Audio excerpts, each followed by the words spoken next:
prosperity, let's call it the new vogue word. In other words, looking for powers which will actually increase growth in the Scottish economy and protect Scotland, therefore, against the full extent of the public spending cuts that would otherwise be delivered over the next 10 to 15 years. I mean, growing the economy is the fundamental, and that campaign seems to that grassroots upsurge of opinion has carried support from Scotland's most successful business person, Jim McCall, and the former General Secretary of the SDC, Campbell Christie. So there's a lot of significant voices who are now saying, look, let's get some real powers that can deliver real growth and take Scotland forward. So any clues from Michael Moore? Because I did notice he appeared to tell a Sunday newspaper when asked if he was prepared to move towards fiscal autonomy, the answer was, in quotes, absolutely not. Yeah, but, you know, I've been knocking around politics, Glenn, long enough not to rise to debates of what's in interpretations by Sunday journalists of what people said in an interview. So what did he tell you then? Well, what I'm saying, and I'm not going to divulge what was said in a private meeting, Glenn, but what I'm saying is, look, the Prime Minister, when he came to Scotland, as he said he would, offered the country a respect agenda. And I think that is a positive advance. That is something to be welcomed. But of course, a respect agenda is going to be measured in deeds and actions and not just words. Now, I'm prepared to rise to the challenge of a respect agenda, but obviously at some point in the not too distant future we want to see respect backed up by positive deeds and positive actions. Now, I believe that's possible. So have you got anything out of this so far? Anything concrete? Anything out of this so far in concrete terms? Well, I think we're very close to reaching agreement on the fossil fuel levy, which is no mere bagatelle, Glenn. It's £182 million of vital expenditure on renewable industries which will protect and generate thousands, perhaps even tens of thousands of jobs in Scotland. So hopefully that's a positive gain. I think we're making real progress across the administrations in the case for having borrowing powers in the devolved administrations to help us invest in our economies. We've already discussed the Olympic regeneration equivalents, and I'm hoping for support for that.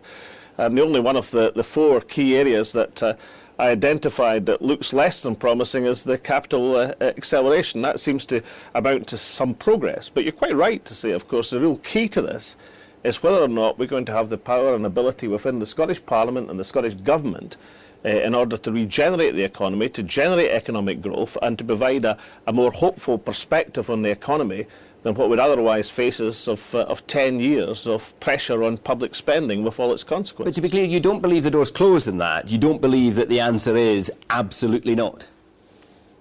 Well, no, I don't believe the door's closed. I don't certainly believe it's been delivered, but I think it's up for discussion, and I think it should be up for discussion, not because Alex Salmond wants it, but because a huge swathe of people across Scottish opinion now want it. I mean, I think the only folk I know in terms of the expert group in Calman who are still defending the particular proposal made by Calman, which would make Scotland worse off, are probably Professors Ian McLean and Anton Muscatelli. I mean, everybody else. We're going to talk to Ian McLean in just a moment, but Anton Muscatelli, writing the other day, said there were no inherent technical flaws to his proposals, and if you lost money as a result of a UK-wide tax change, that could be solved with a compensating adjustment to the block grant. Well, you've put it very well. I mean, I don't know how Professor Muscatelli runs the finances of Glasgow University, but the idea in current or immediately foreseeable economic circumstances that how you react to losing £600 million off the Scottish budget, which would be the consequence of the tax change he's proposing, is to go to the Treasury and say, please give us £600 million, and to actually put that forward as a serious proposition in current economic circumstances. It rather indicates stretching the line somewhat. Now, what I was going to make the point that, as far as I know, virtually, well, I think every other economist in the expert group has said that they're not committed to the Calman financial proposals because they realise, let's be kind about it, it's been overtaken by events. Let me ask you about proposals we expect to see from the UK government tomorrow, a consultation which we're told will invite people to take part in a fundamental re-evaluation of the role of government. Is that something you support and something you will perhaps repeat in terms of the Scottish government?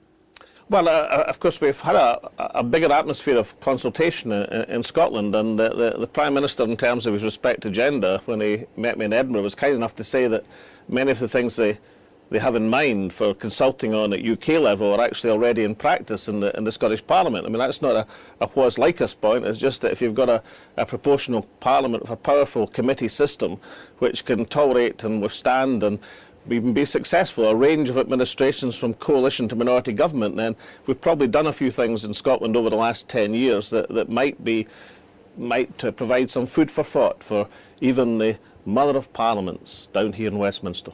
First Minister Alex Salmond, thanks very much indeed for joining us live from Westminster. And as we've just heard, the First Minister met the